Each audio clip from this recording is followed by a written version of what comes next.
السلام علیکم ورحمۃ اللہ وبرکاتہ۔ تہجد کے نماز کی فضیلت کیا ہے، اس کا وقت کب سے شروع ہوتا ہے، کب تک رہتا ہے، اس کی نیت کیسی کرنی ہے، رکعات کتنے ہیں، اس سے ریلیٹڈ بہت سارے مسائل میں آپ تک شیئر کر رہا ہوں، جسے سن کر آپ کو بڑا فائدہ ہوگا۔ تہجد کی نماز ہر پرابلم کا حل ہے۔ آپ زندگی میں کسی بھی پریشانی میں مبتلا ہیں، رشتہ اچھا نہیں مل رہا ہے، بزنس میں آپ ترقی نہیں کر پا رہے ہیں، بہت سارے قرض آپ کے اوپر ہیں، اب کسی بھی پریشانی میں مبتلا ہیں، آپ تہجد کی نماز شروع کر دیں۔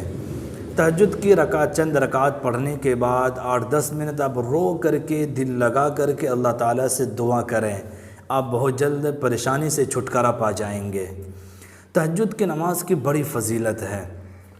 حضرت ابو سعید خدری رضی اللہ تعالیٰ عنہ روایت کرتے ہیں کہ رسول اللہ صلی اللہ علیہ وسلم نے فرمایا کہ 3 آدمی ایسے ہیں جن سے اللہ تعالیٰ بہت زیادہ خوش ہوتے ہیں۔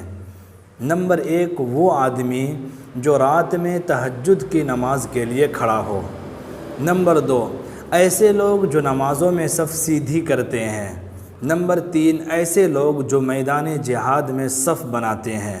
تو ان 3 میں پہلا وہ آدمی ہے جو رات کے وقت نماز تہجد کے لیے کھڑا ہو۔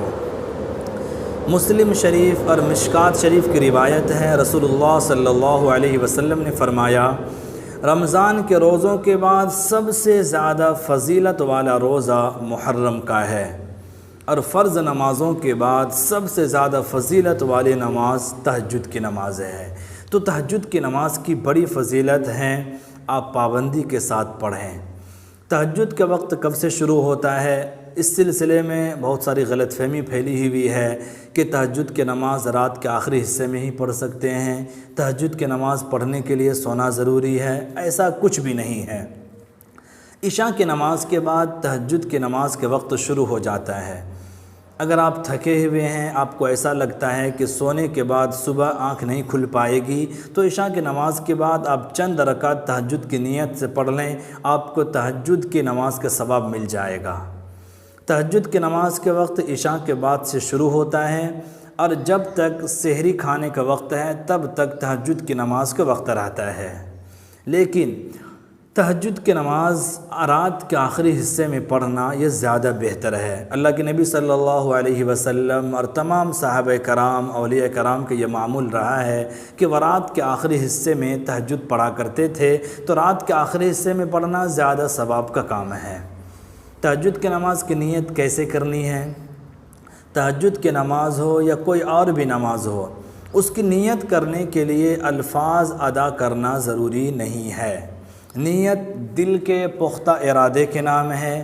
آپ کوئی بھی نماز پڑھ رہے ہوں، دل میں ارادہ کر لیجئے کہ آپ کون سی نماز پڑھ رہے ہیں، آپ کی نیت ہو گئی۔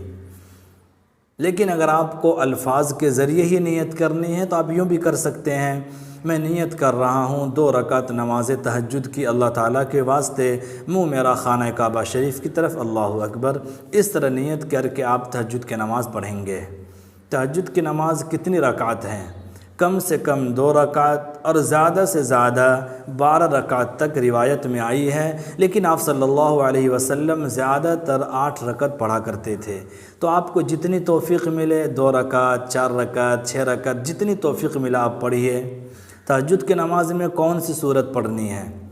یاد رکھیے، کوئی بھی سورت تہجد کی نماز کے لیے مخصوص نہیں ہے۔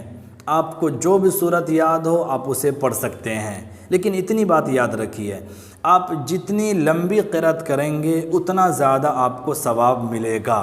لیکن تہجد کی نماز کے لیے کوئی سورت مخصوص نہیں ہے، جو آپ کو یاد ہو وہ آپ پڑھ سکتے ہیں۔ تو تہجد کی نماز کی بڑی فضیلت ہے، کس طرح پڑھنا ہے، کتنی رکعت پڑھنا ہے، نیت کیسے کرنی ہے، یہ تمام چیزیں ابھی میں نے آپ کو بتایا۔ تو آپ تہجد کی نماز کی پابندی کریں، گھر والوں کو بھی بولیں تہجد کی نماز پڑھیں، اور رات کے آخری حصے میں پڑھیں، یہ زیادہ بہتر ہے۔ اور اس وقت میں چند رکعت پڑھنے کے بعد اللہ تعالیٰ سے خوب رو رو کر کے دعائیں کیجئے، اللہ تعالیٰ آپ کی تمام پریشانیوں کو دور کر دے گا۔